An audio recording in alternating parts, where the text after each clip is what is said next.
नमस्कार दोस्तों।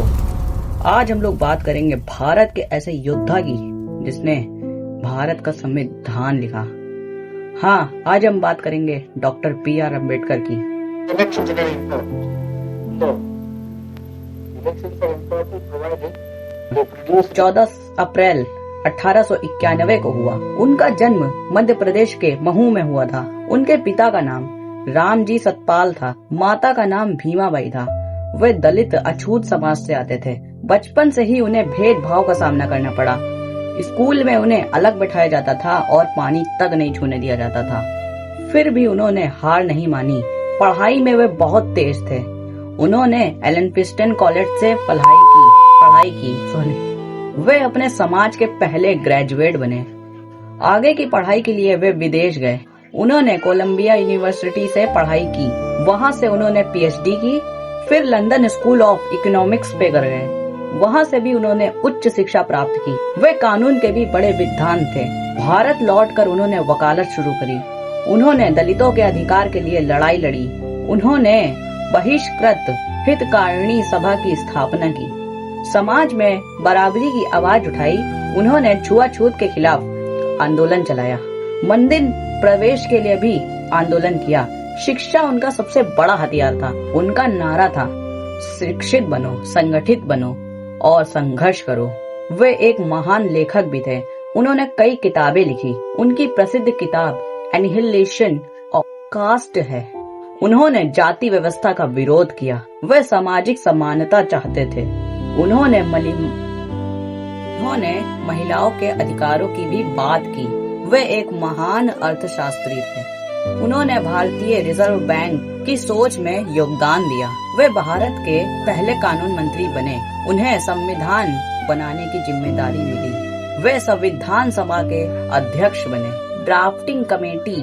उन्होंने भारत का संविधान तैयार किया। भारतीय संविधान 26 जनवरी 1950 को लागू हुआ। उन्होंने सभी नागरिकों को समान अधिकार दिए। उन्होंने मौलिक अधिकारों को मजबूत बनाया और छुआछूत को खत्म करने का कानून बनाया। वे लोकतंत्र के सच्चे समर्थक थे। उन्होंने समाज में सिर्फ न्याय की बात की। उन्होंने मजदूरों के हक की भी रक्षा की। उन्होंने 8 घंटे काम का नियम लागू कराया और गरीबों के मसीहा बने। उन्होंने दलितों को नई पहचान दी। उन्होंने हिंदू कोड बिल पेश किया।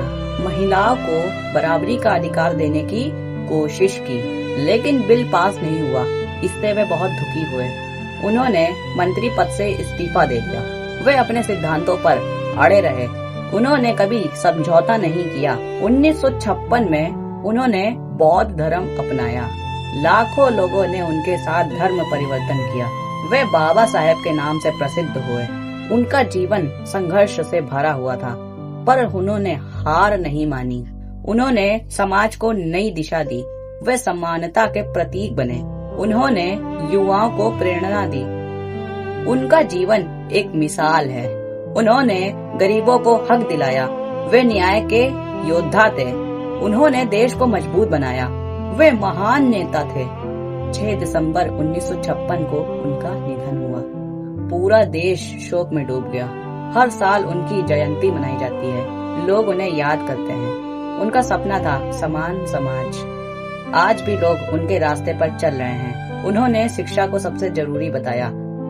वे संविधान के निर्माता कहलाए। उनका योगदान अमूल्य है। उन्हें 1990 में भारत रत्न दिया गया। वे देश के महानतम नेताओं में से एक हैं। उनका जीवन संघर्ष की कहानी है, पर उन्होंने इतिहास रच दिया। वे दलितों के मसीहा थे। उन्होंने भेदभाव को चुनौती दी। उनका नाम हमेशा अमर रहेगा। वे सच्चे देशभक्त थे। उन्होंने भारत को नई पहचान दी। उनका संदेश आज भी गूंजता है, शिक्षित बनो, संगठित रहो, संघर्ष करो। यही उनका मूल मंत्र था। उन्होंने समाज को बदल दिया। उन्होंने अन्याय के खिलाफ आवाज उठाई। वे सच्चे हीरो थे। उनका सम्मान हर भारतीय करता है। जय भीम, जय भारत। तो भाई साहब, कल है उनकी जयंती। तो गाइस, आप सभी को मेरी तरफ से जय भीम। उन्हीं से इंस्पिरेशन लेकर आप लोग आगे बढ़ें। इसलिए जय भीम, जय भारत।